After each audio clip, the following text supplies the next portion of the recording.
আমার একটা কথা ছিল, কথাটা হইল এই যে বিএনপি বড় বড় আন্ডারগ্রাউন্ডের যে নেতা বর্তমান বিভিন্ন জায়গা থেকে তারা বক্তব্য দিচ্ছে, তারা যেই কথাগুলো বলতেছে, ওই দিন বলল ছাত্রলীগকে নিষিদ্ধ করা ঠিক হয়নি, আওয়ামী লীগকে তারা নিষিদ্ধ করতে চায় না।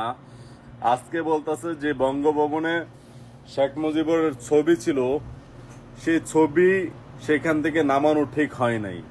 আপনারা এত রাজনীতি বুঝেন, এত রাজনীতিবিদ, এত মানে কৌশল চক্ষুষ পলিটিশিয়ান, সেই জায়গায় সেই ক্ষেত্রে কেন আপনারা এত বড় বড় নেতা, আপনারা এত কি হাইকমান্ডের নেতা 17 বছর কেন বাল ছিঁড়তে পারলেন না?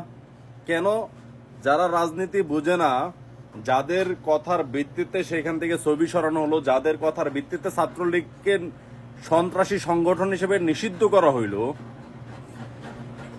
যারা রাজনীতি বুঝে না, যাদের কথাই হলো শেষ পর্যন্ত সেই সাধারণ ছাত্র জনতার গণ অভ্যর্থনের মাধ্যমেই তো সেই স্বৈরাচার হাসিনার বিদায় হইল।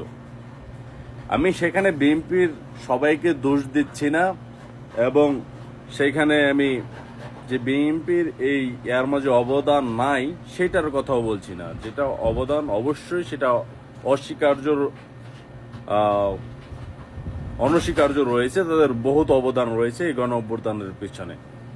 যাই হোক, কথা হচ্ছে মাঝে মাঝে বিভিন্ন আন্ডারগ্রাউন্ড বলেন আর হাইকমান্ড বলেন, বিভিন্ন তাদের যারা বক্তব্য দেয় মিডিয়ার সামনে, এটা একান্তই হয়তো বা দলীয় বক্তব্য নাও হতে পারে, তাদেরই বক্তব্য, কিন্তু এই যে আপনাদের সেই বক্তব্য এদেশের সাধারণ শিক্ষার্থীরা, এই জেনজি জেনারেশন আপনাদেরকে কি বলে প্রত্যাখ্যান করে।